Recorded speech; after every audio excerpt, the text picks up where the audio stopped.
Hey there, I'm Kevin Downey from Kevin M. Downey. Today, our second video in our series on business development training for B2B sales and business development representatives. This video, we're going to talk about building prospect lists in Apollo.io. Now, a little backdrop and a little history on this. If you're not familiar with Apollo, Apollo is, that next kind of wave beyond the gold standard of people-centric data, which is ZoomInfo. And many of you may be familiar with Apollo, you may be familiar with ZoomInfo, okay? They're both very good products. Apollo just from a pure ROI standpoint, cost factor standpoint, it's a totally different ballgame, and it's just phenomenal for price tag. That said, let's go into a little bit of history before I jump over to Apollo really quick on where we built prospect lists for B2B back in the day, and I'm old enough to say that, right? We used to build prospect lists in systems like Sales Genie or InfoUSA or List Giant, for example, where they are company-centric systems, and we used SIC codes and geography and employee count to identify the companies that we want to reach out to. And we would pull that data, and we would have their address, we would have their phone number, have website, might even have their LinkedIn link for the company, right? But one of the things that was typically missing was people data, right? We didn't have the people. Sure, yes, there were some C-level names in there, some owner names, that kind of stuff. But for so many businesses that we work with in B2B, that's not sufficient, right? Especially today, because back then we were doing boots on the ground or phone, and maybe a little bit of voicemail, and we would hit a lot of receptionists, office managers, admins, who would be our conduit to find the person that made a decision in the company regarding X, right? Where we're talking the marketing department, the IT department, software, engineering department, it doesn't matter, right? We would have to go through a vehicle or, a conduit there with reception to find out who the right person was to reach out to. Well, that became harder and harder over time in the last, 10, 20 years even. And it really changed or accelerated or it got exacerbated by COVID when everybody went home, right? So now we had no receptionists left. I mean, companies were really removing that. They were doing a lot of phone trees, a lot of automated systems. And you don't have, and then the receptionists weren't there anymore. And so you couldn't get to the person that you needed to find out, right? So people-centric data has become infinitely more important over time, and it's gotten infinitely better, thank goodness, right? So one of the platforms that we recommend, or the platform we recommend, and we think it's the best for the money on the market, is Apollo.io.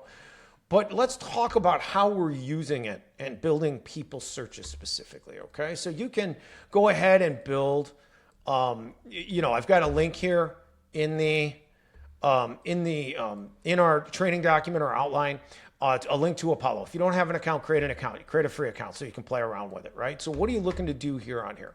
Right, we're looking to do people searches, okay? So when you go into Apollo, you'll see all kinds of things here. Very powerful system, has all kinds of stuff to it. But let's just simplify to talk about building a prospect list in B2B, okay? What you're going to want to do is you're going to want to focus on people.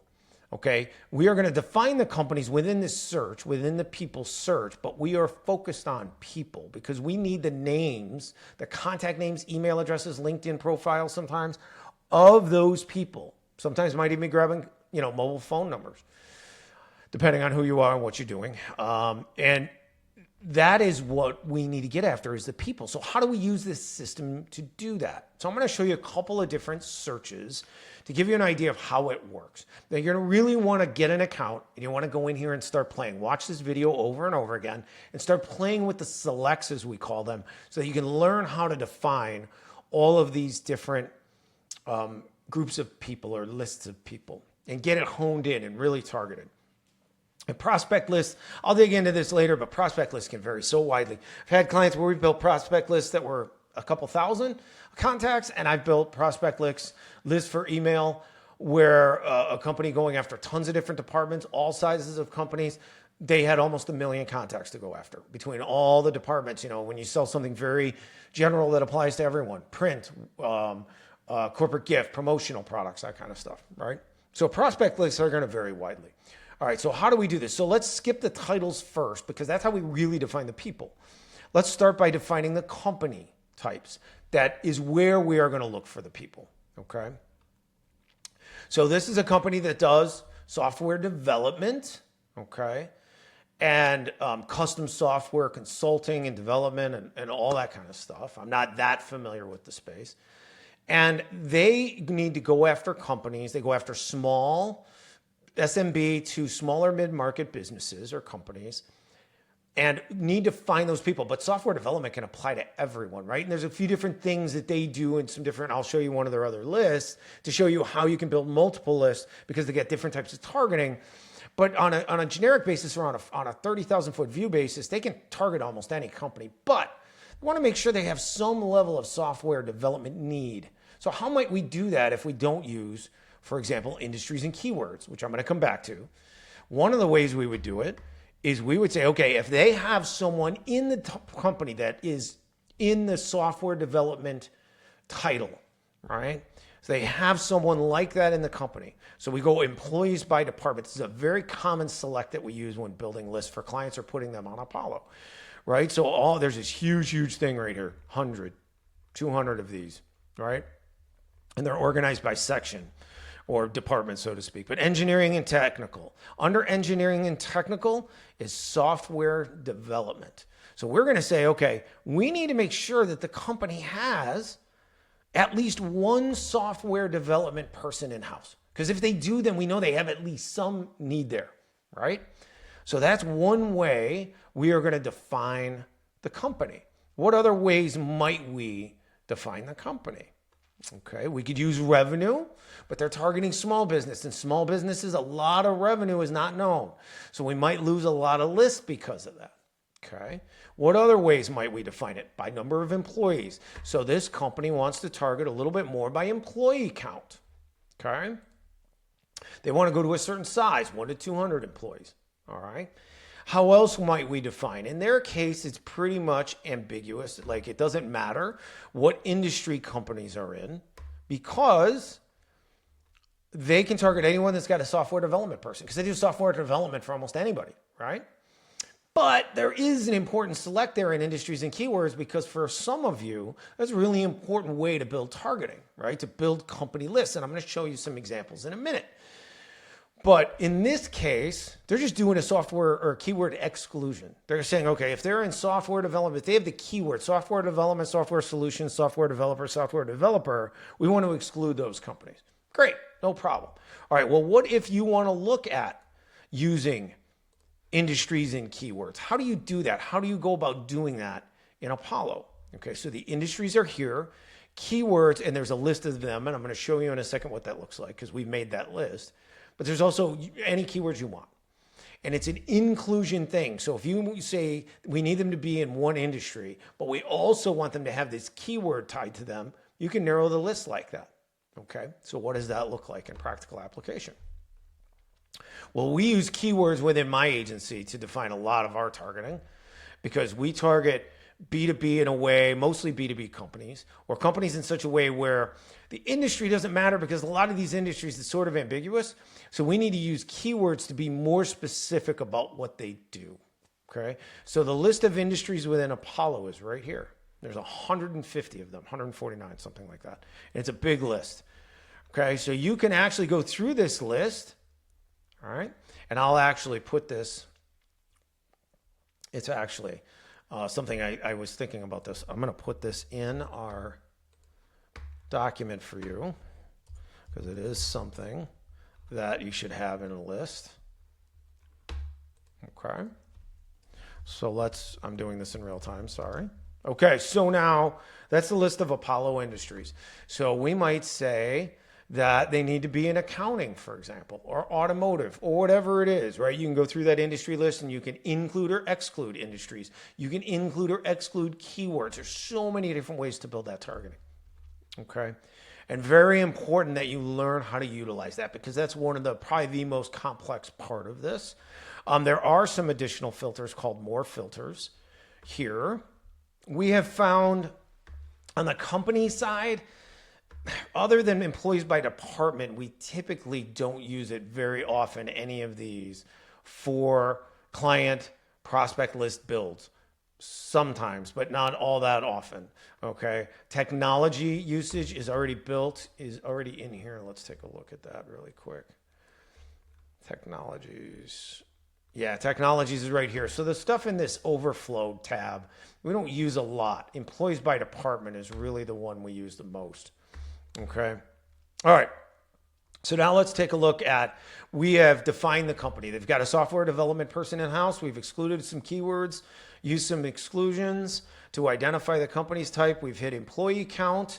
We don't need to use revenue in this case because it's 1 to 200. Again, revenue really comes into play when you're talking about bigger companies where almost everybody has a revenue number. But when you're dealing with SMB, you're going to find less than half, I think, quote, a revenue number. Okay. So you're going to remove too many companies when you use revenue. All right. So now we've defined the companies by all this criteria. Now we need to define the people. What are we going to do? We could say that we need them to be in the United States as a person, because you could have companies in the US that have international staff. Typically not going to do that very often when we're building prospect list, but sometimes depends on the company, right? If they're very international and there's a lot of important people internationally, maybe you will. Okay. We've done it before. But now we're going to look at titles. This is how you define the people.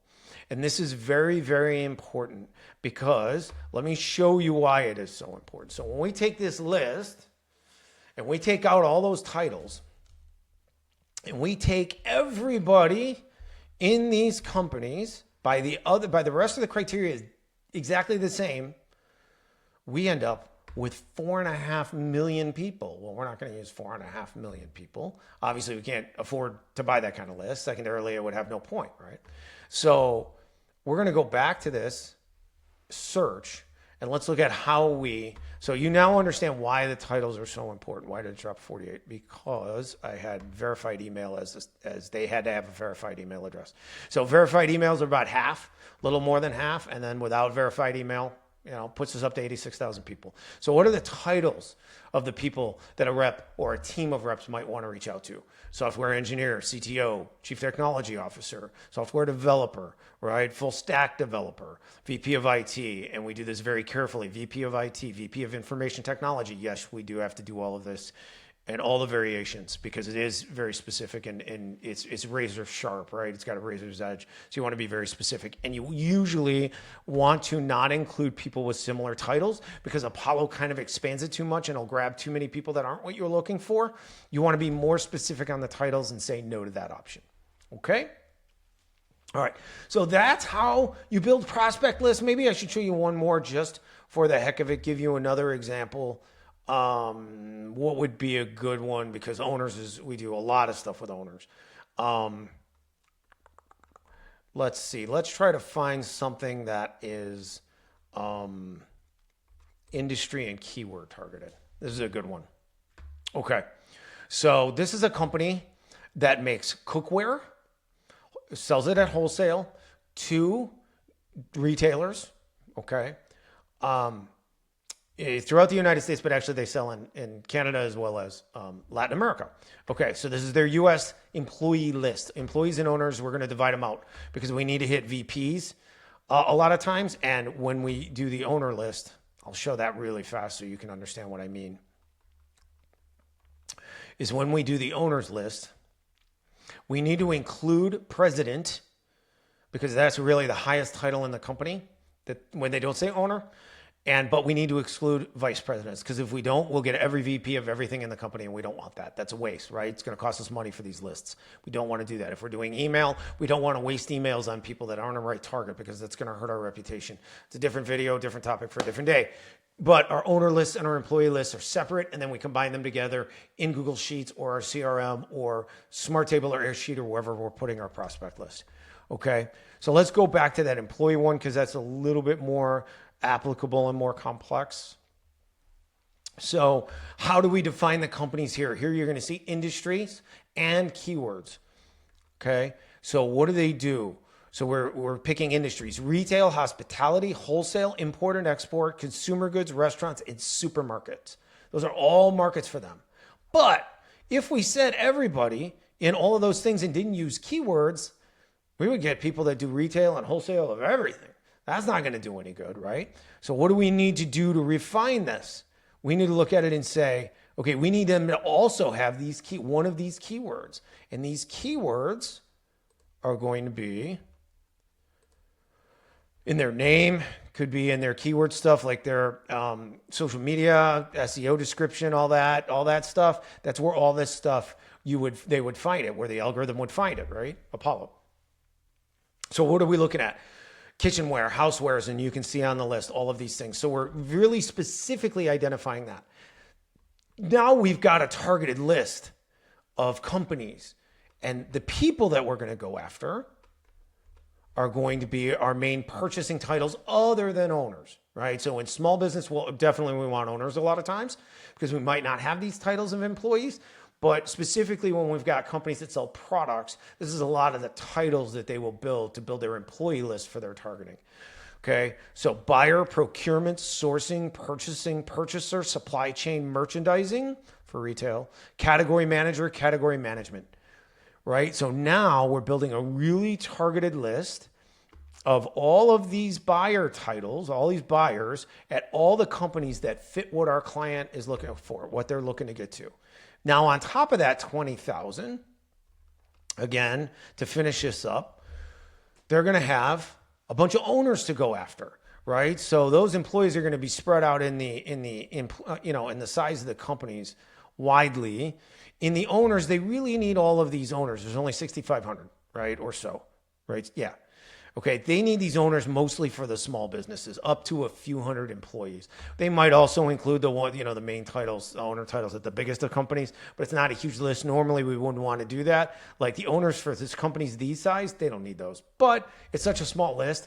It's not bad that they have that as a reference point, as a name. But in any case, they just grab everybody because, again, it's a really small list. But when you start getting into bigger lists, we're typically going to cut off the owner list somewhere in the 100 to 1,000 range. Somewhere in here is where we cut that off, and we're only going to go up to a certain size. Okay, but remember, with owners, we're including president and we're excluding all the VPs. Again, because we're building that employee list separately. Let me show you what happens. If we take out the VP exclusion on this list, we go from 6,500 to over 11,000. So we end up with VPs of everything that we don't need or don't want. And again, not a huge list, so not a big deal. But when we get into bigger prospect lists, that gets very annoying, very expensive. Clutters up a lot of space in our CRM or our prospect list. Okay, so all right, I've taken so much time on this video, way longer than I intended. Next topic, what are we going to cover? We're going to cover business development process. Okay, so now that we've covered what business development is, how you build a targeted prospect list, right? What your process should look like. We're going to cover that next, and then we're going to finish up with a quick follow-up, and then we are done. Thanks for being here today. Really appreciate it. On to the next video, what your business development process should look like. We'll talk to you soon. Thanks.